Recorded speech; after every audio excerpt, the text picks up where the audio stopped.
හරි මම බෝඩ් එකේ හදන්න ඕනේ නැහැ නේද? හදලා ඉවරනම් කියන්නේ.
හරිද?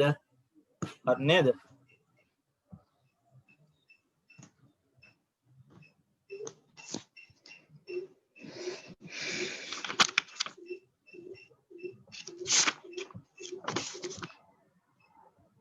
ඉවර නැත්නම් තව පොඩ්ඩක් විනාඩියක් කරන්න.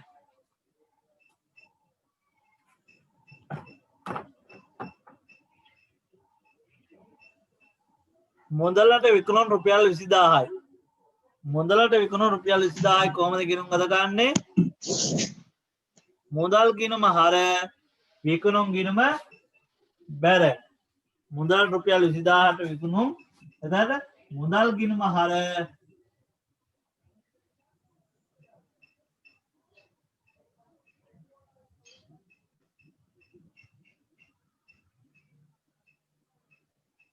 මුදල් ගිණුමට හර ගන්න මුදල් වැඩි වෙනවා.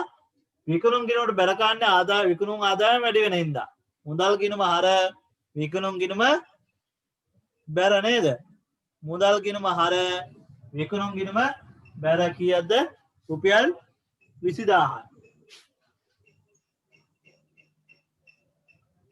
විකුණුම් ගිණුමට බැර වෙනවා මුදල් කියලා රුපියල් 20000යි. ඊළඟ එකට යනවා ඉක්මනින්. ඉක්මනින් යන්න. ණයට විකුණුම්.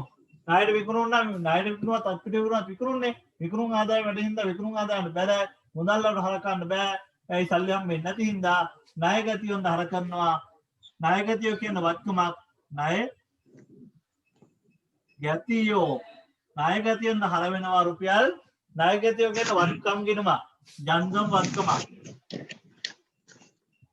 ණය ගතියෙන් හර වෙනවා කීයද? රුපියල් 12000ක් ණය ගැතිය ඔන්න හර විකුණුම් ආදායම වැඩි වෙනවා ණයට විකුණුවත් එහෙනම් විකුණුම් වලට ගිණුමට බැර වෙනවා රුපියල් 12000ක් ණය ගැතියෝ කියලා.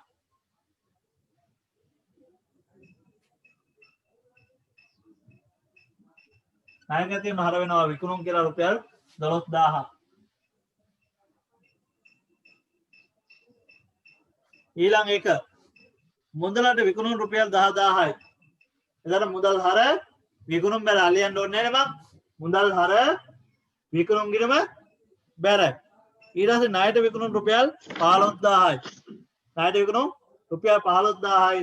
එහෙනම් ණය ගැතියෝ හර 15000යි විකුණුම් ගිණුම බැර 15000යි. අලියන්න ඕනේ නේද?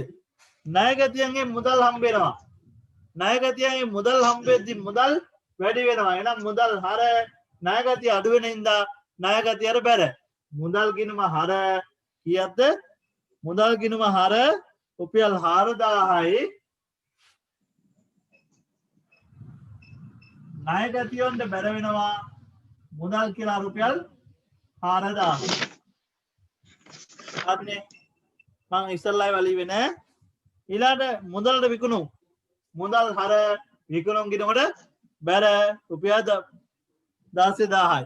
මුදල් හර විකුණුම් ගිණුම බැර රුපියල් 16000යි. බෝඩ් එක ලියන්න ඕනේ නෑ නේද?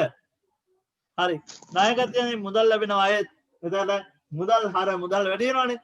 එහෙනම් මුදල් වැඩි වෙනවා රුපියල් 14000ක්. ණය ගැතියට බැර වෙනවා රුපියල් 14000ක් මෙතෙන්ට. ඊළඟ ණයට විකුණුම්. ණය ගැතිය හර ඇයි ණයක ලැබෙන තියෙන මුදල් වැඩිනේ.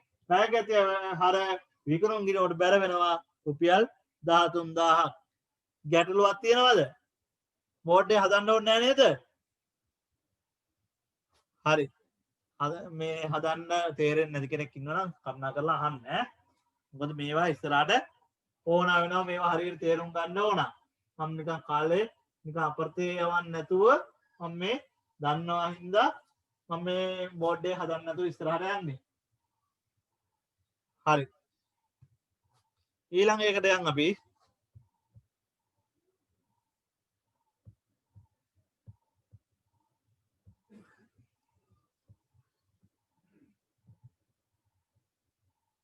ගැනුම්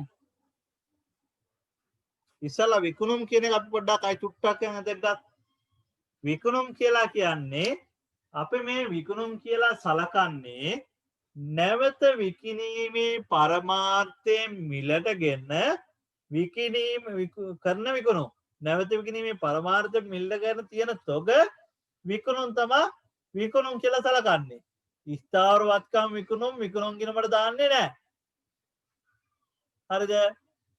වෙළඳ භාණ්ඩ නැවත විකිණීමේ පරමාර්ථයෙන් මිලට ගන්නා වෙළඳ භාණ්ඩ විකුණුම් තමයි විකුණුම් කියලා සලකන්නේ.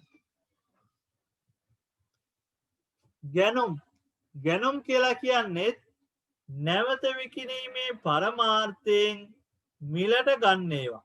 නැවත විකිණීමේ පරමාර්ථයෙන් මිලට ගන්නා තොග නැත්තම් වෙළඳ භාණ්ඩ තමයි අපි ගැනුම් කියලා සලකන්නේ. එහෙනම් ගැනුම් කියන්නේ වියදමක්ද වත්කමක්ද? මෙතන නම් පොඩි වර්ණයක් තියෙනවා. ගැනුම් කියලා කියන්නේ අපි මේක ගැනුම් විකුණුවාට පස්සේ තමයි වියදමක් බවටපත් වෙන්නේ. එතකන් එක වත්කමක්. හරිද? එහෙනම් අත්පිට ගැනුම් වියදමක් කියලා හරි වත්කමක් හරි එකම කාණ්ඩනේ. අත්පිට ගැනුම් කොහොමද ගිණුම් කද කරන්නේ? මුදල් අඩු වෙන නිසා මුදල් ගිණුමට බැර වෙනවා ගැනුම් කියන වියදම නැත්තම් ගැනුම් කියන වියදම කියමුකෝ.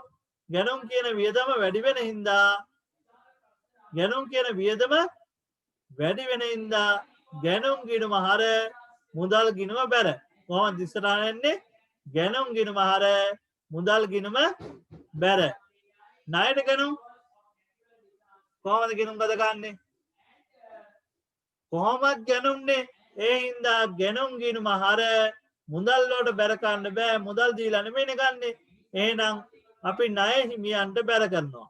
එතකොට ඉස්සරහට ලියා ගන්නවා ගැනුම් ගිණුම හර ණය හිමි ගිණුම බැර. ගැනුම් ගිණුම හර ණය හිමි ගිණුම බැර. හරි. දැන් අපි ඉගෙන ගත්තු දිත්ත සටහන් මූලධර්ම.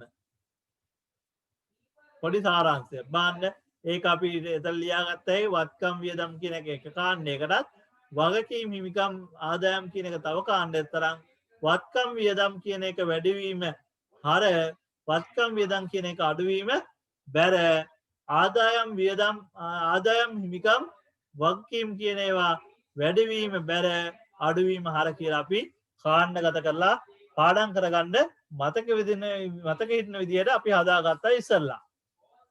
හරි. ගණදනු හා සිද්ධීන් නිසා වත්කම් වගකීම් ආදායම් වියදම් වල සිදුවන වෙනස් වීම අඩුවීම හෝ වැඩිවීම නිරූපණය කිරීමට අදාළ ගිණුම් වලට හරහා බැර කිරීමේදී පොදුවේ පිළිපදන නීතීන් නැත්නම් රීතීන් දිත්ත සටහන් මූලධර්ම ලෙස හැඳින්වේ. ඕනෑම ගණදනුවක හෝ සිද්ධියක වටිනාකම යම් ගිණුමකට හර කළහොත් තවත් ගිණුමකට බැරවන ආකාරයේ මෙම දිත්ත සටහන් ගොඩනඟා ඇත. ඕනෑම ගණදනුවක හෝ සිද්ධියක වටිනාකම යම් ගිණුමකට හර කළොත් හයිලයිට් කරගන්න මාක් කරගන්න ඕනෑම ගණදනුවක හෝ සිද්ධියක වටිනාකම යම් ගිණුමකට හර කළොත් තවත් ගිණුමකට බැරවන ආකාරයට මෙම දිත් සටහන ගොඩනගා ඇත. ඒ ගණදනුව එකම ගිණුම් දෙකකටම හර වෙන්නේ නැහැ. එක් ගිණුමකට හර වුණොත් ඊට ප්‍රතිවිරුද්ධව තව ගිණුමකට බැර වෙනවා ඊට සමාන වටිනාකමක්. හරි. දැන් මේ ගිණුම් වර්ග මොනවාද කියලා කියන්න වත්කම් ගිණුමක්ද වගකීම් ගිණුමක්ද ආදායම් ගිණුමක්ද කියලා කියන්න වත්කම් වගකීම් හිමිකම් ආදායම් වියදම් කියන ගිණුම් වර්ග පහක් තියෙනවානේ. මේ ගිණුම් වර්ග පහෙන් මොනාට මේ ගිණුම් මොනවාද කියලා කියන්න බලන්න. ලීබඩු ගිණුම මොකද්ද? වත්කම් ගිණුමක් නේද? මෝටර රථ ගිණුම මොකද්ද? වත්කම් ගිණුමක්. ප්‍රාග්ධන ගිණුම හිමිකම් ගිණුමක්. ණයගති ගිණුම කියන්න බලන්න. වත්කම් ගිණුමක්. ණය හිමි ගිණුම වගකීම් ගිණුමක්. ලැබූ පොලී ගිණුම මොකද්ද? ලැබූ පොලී ගිණුම ආදායම් ගිණුමක්. ලැබිය යුතු පොලී ගිණුම ලැබිය යුතුයි තාම ලැබිලා නැහැ. ලැබිය යුතු පොලී ගිණුම වත්කම් ගිණුමක්. ගැනිලි ගිණුම හිමිකම් ගිණුමක්. හිමිකමේ අඩුවීම පෙන්වන ගිණුමක්. ගැනිලි ගිණුම කියන්නේ හිමිකම් ගිණුමක්. නැත්නම් හිමිකමේ අඩුවීම පෙන්වන ගිණුමක්. විකුණුම් ගිණුම ආදායම් ගිණුමක්. මුදල් ගිණුම මොකද්ද? වත්කම් ගිණුමක්. විදුලි වියදම් ගිණුම මොකද්ද? වියදම් ගිණුමක්. උපචිත විදුලි වියදම් ගිණුම මොකද්ද? උපචිත විදුලි වියදම් ගිණුම මොකද්ද? මොන ගිණුමක්ද? වගකීම් ගිණුමක්. රක්ෂණ ගාස්තු ගිණුම මොකද්ද? වියදම් ගිණුමක්. කලින් ගෙවූ රක්ෂණය මොකද්ද? කලින් ගෙවූ රක්ෂණ මොන ගිණුමක්ද? කලින් ගෙවූ රක්ෂණ ගිණුම මොකද්ද? කලින් ගෙවූ රක්ෂණ ගිණුම මොකද්ද? වත්කම් ගිණුමක්. කලින් ලද කොමිස් ගිණුම මොකද්ද? කලින් ලද කොමිස්. අපිට තාම කලින් ලැබිලා තියෙන කොමිස් එක. අපිට තාම ආයිති නෑ ආදායම. ඒක කලින් ලද කොමිස් ගිණුම වගකීම් ගිණුමක්. තොග ගිණුම මොකද්ද? වත්කම් ගිණුමක්. ගැනුම් ගිණුම මොකද්ද? ගැනුම් ගිණුම වියදම් කියලා දාමු නේද? ගැනුම් ගිණුම වියදම් ගිණුමක්. ආපසෙවුම් ගිණුම කියන්න බලන්න ආපසෙවුම් ගිණුම මොකද්ද කියලා? ආදායම්. ආදායම් ගිණුමක්. ආදායමේ අඩුවීම පෙන්වන ගිණුමක්. ආදායම් ගිණුමක් වරහන් ඇතුලේ වුණනම් ආදායමේ අඩුවීම පෙන්වන ගිණුමක්. ආපසෙවුම් වියදම් ගිණුමක් නැත්නම් වියදමේ අඩුවීම පෙන්වන ගිණුමක්. දුන්වට්ටම් ගිණුම වියදම් ගිණුමක්.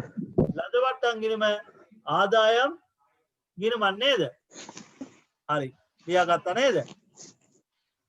හරි අපි ඉස්සරහට යන් අභ්‍යාසංක 6 හදන්න බලන්න අභ්‍යාසංක 6 ඉක්මනින් හදන්න විනාඩි 2යි 3යි දෙන්නේ ඉක්මනින් හදන්න ඕන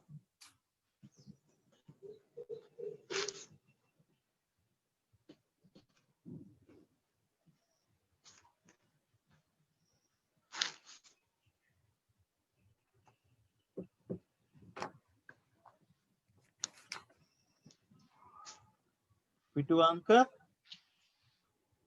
8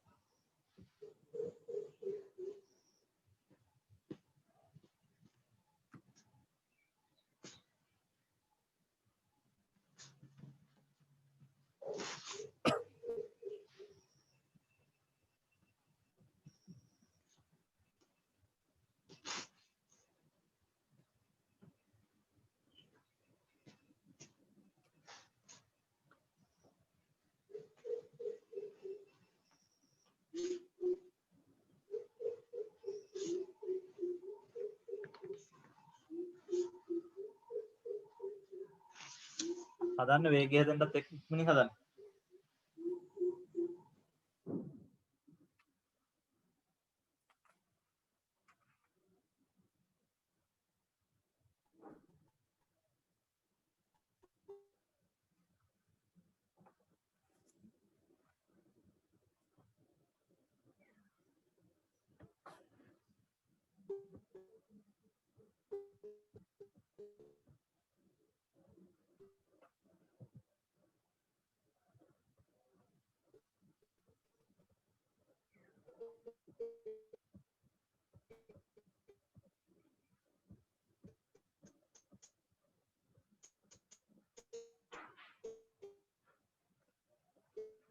අර විනාඩි දෙකක් තුනක් කරලා හදන්න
හරි සර්.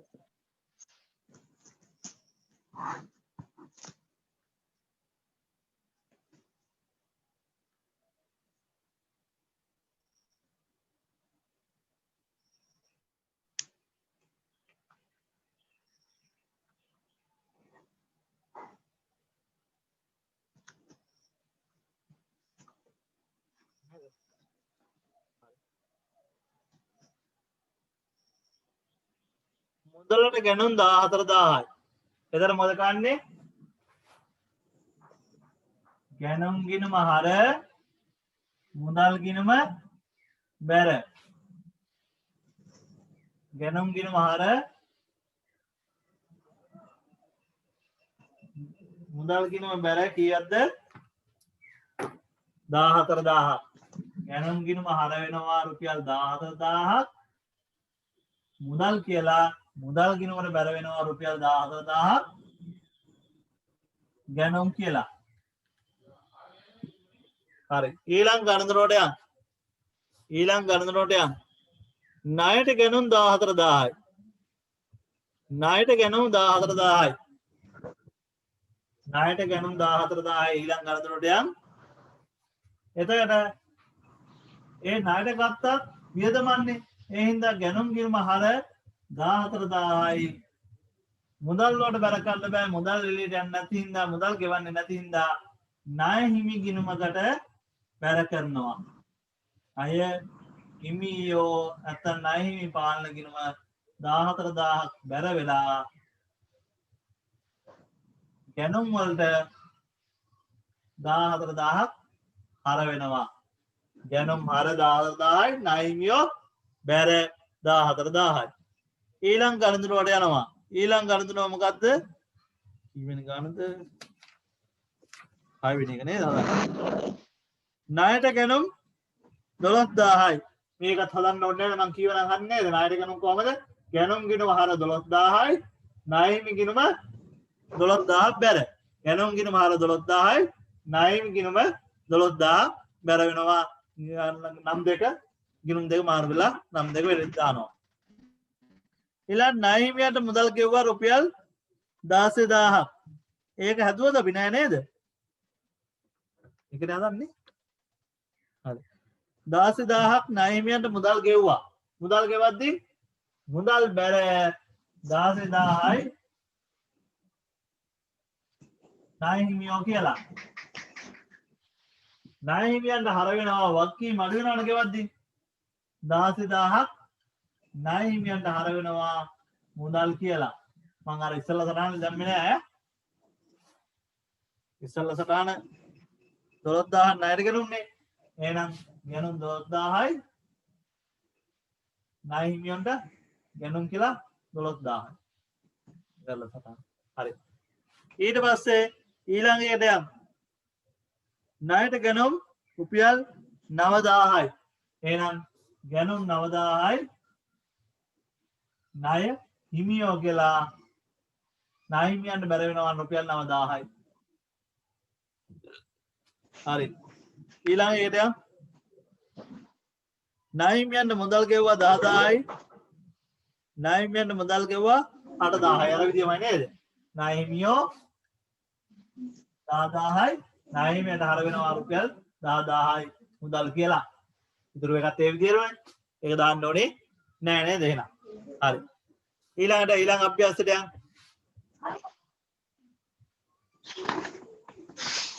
ලොකනා හරි තියනවා අහන්න ඕනේ තේරෙන්නේ නැති මොනා හරි තියන්න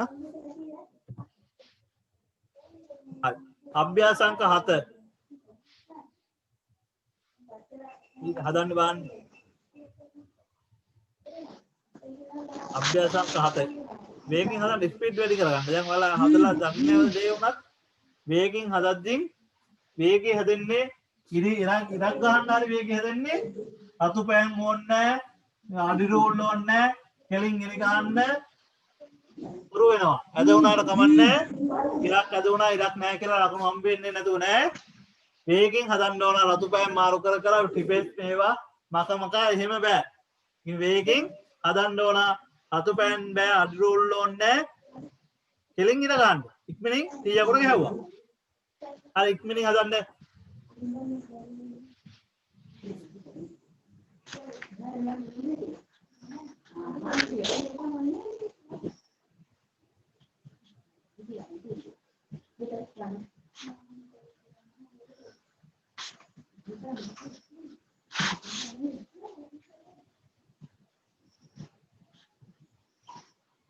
ටියුට් එකේ 8 වෙනි පිටුවයි 7 වෙනි ගාන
අපි ලේසි ගණන් හදලා අව සමාරු ගණන් වලට යනවා ඈ ඉස්සරහට.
ටිකක් බලමු නේද? ගාන හදලා ඉවරයි නේ.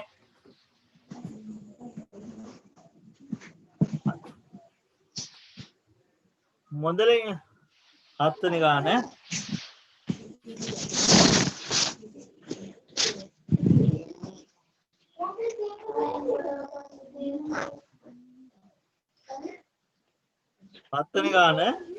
මුදලින් ප්‍රාග්ධන යෙදුවා රුපියල් 50000යි. එහෙනම් මුදල් වැඩි වෙනවා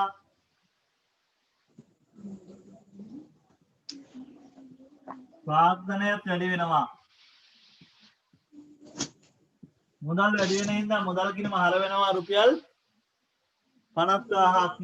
ප්‍රාග්ධන ගිණුම වැඩි වෙන හින්දා ප්‍රාග්ධන ගිණුම බැල වෙනවා රුපියල් 50000ක් මුදල් කියලා. ප්‍රාග්ධනේ හරි නේද? ඊළඟට බැංකු ණය කියලා කියන වගකීමක්. එහෙනම් බැංකු ණයක් ගත්තේ මුදල් වැඩි වෙනවනේ. එහෙනම් මුදල් වැඩි වීම හර. මුදල් කියන්නේ වත්කමක්, වත්කම වැඩි වීම හර රුපියල් 40000ක බැංකු ණයක් ගන්නවා. එහෙනම් මුදල් වලට හර වෙනවා බැංකු ණය කියලා. බැංකු ණය කියලා වගකීම ගිණුමක් වෙනවා. බැංකු ණය කියලා රුපියල් 40000ක් බැංකු ණය ගිණුමට බැර වෙනවා. මුදල් ගිණුමට හර වෙනවා. හරිද? හරි. ඊළඟ ගණදනුව මුදලට බාන්න ගත්තා 5000යි. මුදලට බාන්න ගත්තා 5000යි. එහෙනම් මුදල් අඩු වෙනවා, ගැනුම් වැඩි වෙනව නේද? ගැනුම් කියලා වේද වැඩි වෙනවනේ. රුපියල් 5000ක් මුදල් අඩු වෙන හින්දා මුදල් ගිණුමට බැර කරනවා. ගැනුම් වියදම වැඩි වෙන හින්දා ගැනුම් ගිණුමට හර කරනවා රුපියල් 5000ක් මුදල් කියලා. හරි නේද?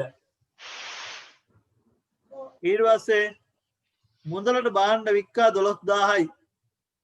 එහෙනම් මුදල් හම්බ වෙලා 12000ක්. ඒ හින්දා මුදල් වැඩි වෙන හින්දා මුදල් කියන වත්කම වැඩි වීම හර කිය හින්දා විකුණුම් කියලා මුදල් වලට හර විකුණුම් ගිණුමට විකුණුම් කියලා ආදායම වැඩි වෙන ආදායම වැඩි වීම බැර හින්දා විකුණුම් ගිණුමට බැර වෙනවා රුපියල් 12000ක් මුදල් කියලා. හරි. ඊළඟ ගණන්දනුව අමතර ප්‍රාග්ධන යෙදුවා රුපියල් 40000යි. එහෙනම් මුදල් වැඩි වෙනවා රුපියල් 40000ක්. ප්‍රාග්ධනය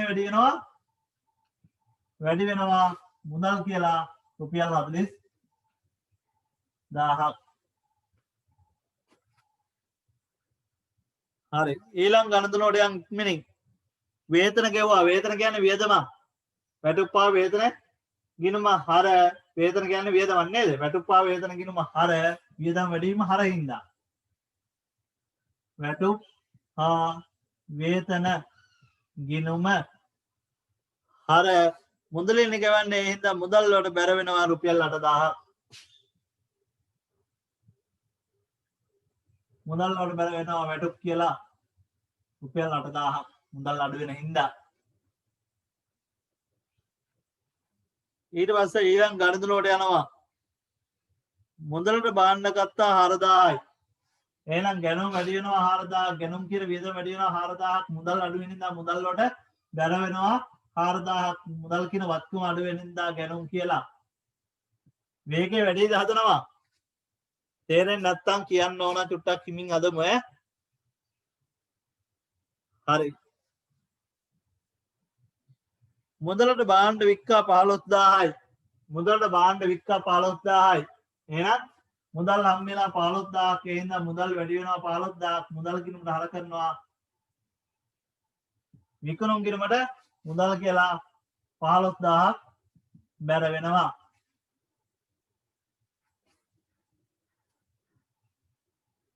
ඊළඟට බැංකු ණයෙන් කොටසක් ගෙව්වා.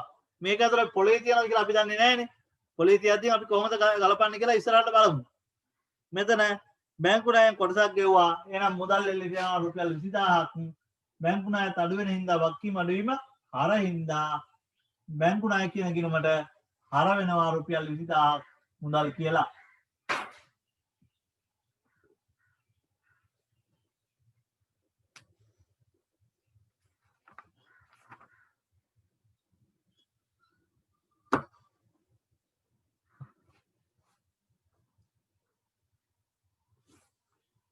හරි නේද? හරි දැන් පොඩි වෙලාවක් දෙන්න. ගැටලුවක් නැහැ නේද? හරි.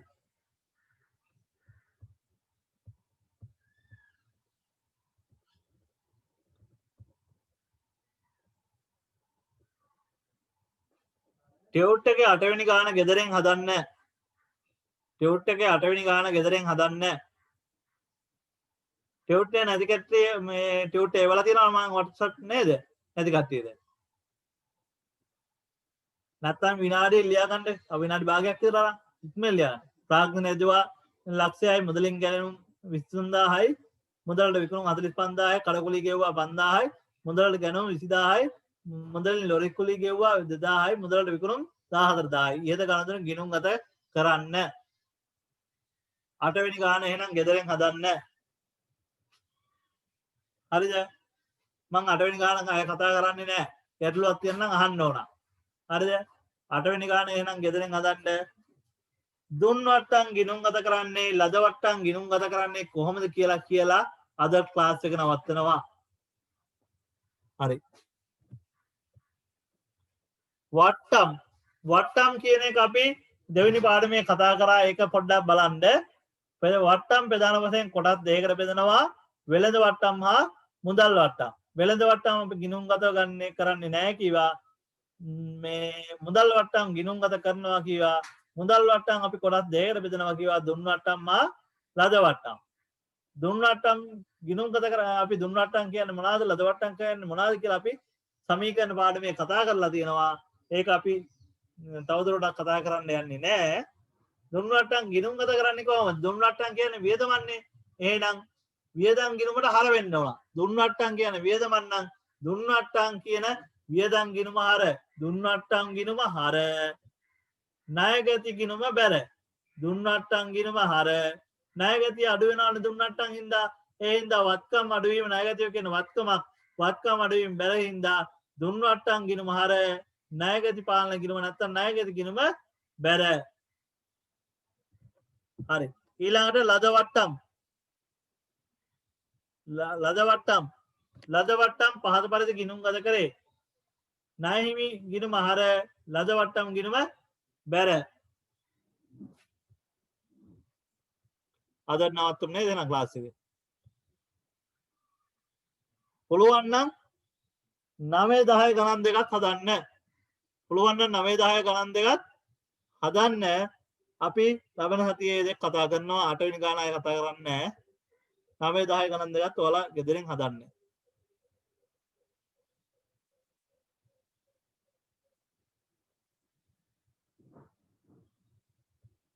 හරි එහෙනම් අදට ක්ලාස් එක නවත්තමු. ටයිම් එක ඉවරයි නේද? හරි තෙරුවන් සරණයි.